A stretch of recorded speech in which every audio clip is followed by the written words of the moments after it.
Hey, it's me, GV, and welcome to another boss guide for Silksong. Ladies and gentlemen, this is Nyleth, one of the 3 big bosses you need to kill to get the true ending.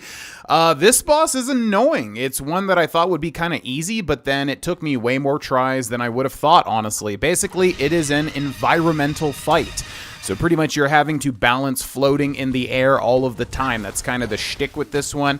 Big tip right off the bat is charge and attack so that when she's coming down, you can get some free damage. And then basically you always wanting to be hit her as... You always wanting to be hit her? You always want to be hitting her as much as humanly possible. But she'll basically always retaliate, and that's kind of what makes this tricky, because you have to balance her retaliating, like right here with that big explosion, while also trying to balance literal, balance, like staying in the air and not falling into the spikes or touching the spikes.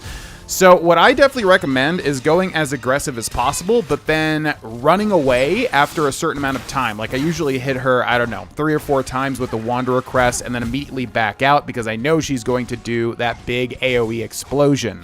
Now, they definitely want you to use the claw line here, which I did not use really my entire playthrough outside of platforming, so it was kind of weird for me. I don't even know how much damage it really does, but as you can see, she'll always be on one side or the other, so they really want you to kind of claw line into her, maybe get a hit or two, and then get out of there, pretty much is what you're doing.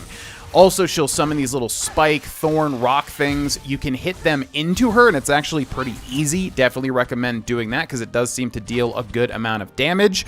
And then, yeah, that's basically it. You're trying to claw line into her and then pogo on top of her as much as possible, but just keep in mind she will always retaliate, so if you get too greedy, you're probably going to die very quickly just because she'll hit you and then you'll fall into the spikes, and then it will just be a bad time. So whenever she dashes from one screen to the next, or one side of the screen to the next, I definitely recommend trying to get in a few hits. But as you can see here, I'm going to get out of there as soon as I feel like I'm overstaying my welcome, because I know she is going to either do the AoE explosion or that little blade attack right there.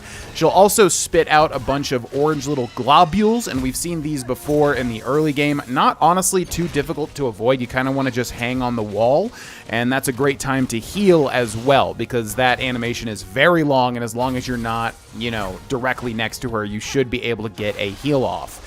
And that's pretty much it. You want to be as aggressive as humanly possible. I say this in pretty much all the guides because really it will just cut down the boss fight so much shorter if you're just aggressive, and get good at your platforming because, my God, you're going to need it here. Try to pogo off of her as much as humanly possible, but remember to duck out of there if you're overstaying your welcome because she will punish you.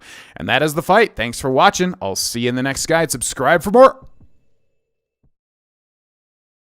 Hey, it's me, GV, and thank you for watching that video. If you would like to see more, there is a ton of bonus completed series and more to come on the Patreon right up here.